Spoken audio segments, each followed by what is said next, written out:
Roti, kapda or makan. As the famous Bollywood dialogue goes, buying a house is essential to anyone's existence.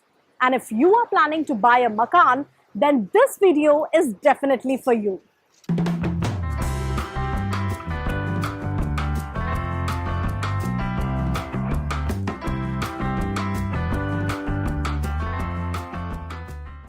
Hi, I'm your host Deepshikha Yadav and you're watching Property Pundits on MBTV.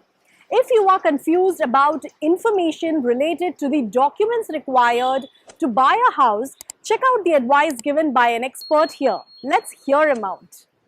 When you are buying a property in India, the most important document that you need to see is first the title of the property. A law is very well settled in India that a person can only transfer a title as good as he or she has.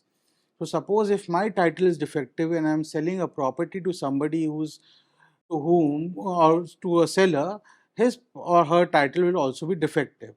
So the first thing or the first document any person should check is the title verification. For that, you can go to the municipal records and check how the property line has been transferred from one person to another and how it is gonna come subsequently to you. This is the most important verification that is to be done while buying or selling of property.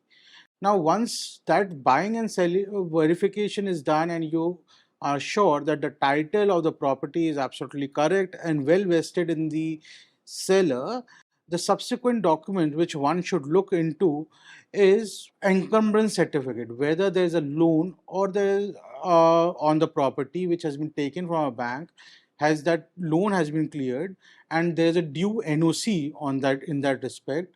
All the bills of electricity, water, etc., they have been paid. That is very important thing to be seen. Then you need to see the original title deed of that property, not the photocopy. If a person who has taken a loan from a bank or a private individual, he or she might not have the original title deed. So do not enter into any agreement until unless you see the original title deed with the seller. Then you also have to look into the fact that if it is a builder made project, the building plan, you have to take building plans from him, the builder, or the earlier now the seller. You also have to take a completion certificate of the building, because if a completion certificate is not there, the building is not deemed correct for occupancy. With regards to building plan approval, if the building made or prepared by the builder is not as per the norms or is in deviation of the building plan approved by the municipal authorities, then also it's an illegal building. So you need to check whether the building has been made with a building plan approvals and a completion certificate has been duly given by the municipal authorities to this effect.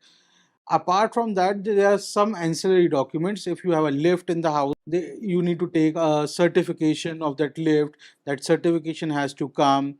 Then you have to take the khata documents, that whatever municipal records are there, that document you have to take from the seller. So once you pay an initial amount, make sure that you have a receipt of that entire amount from the seller, that this amount has been received through the X and Y medium.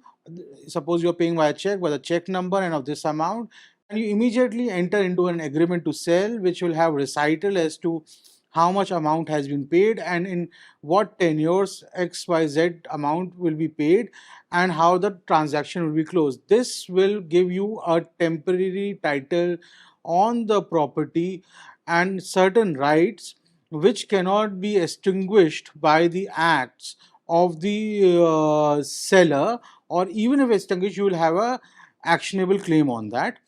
Then once the transaction is completed, you enter into conveyance deed. Make sure to take a possession letter, whether you're taking from a builder or an individual seller.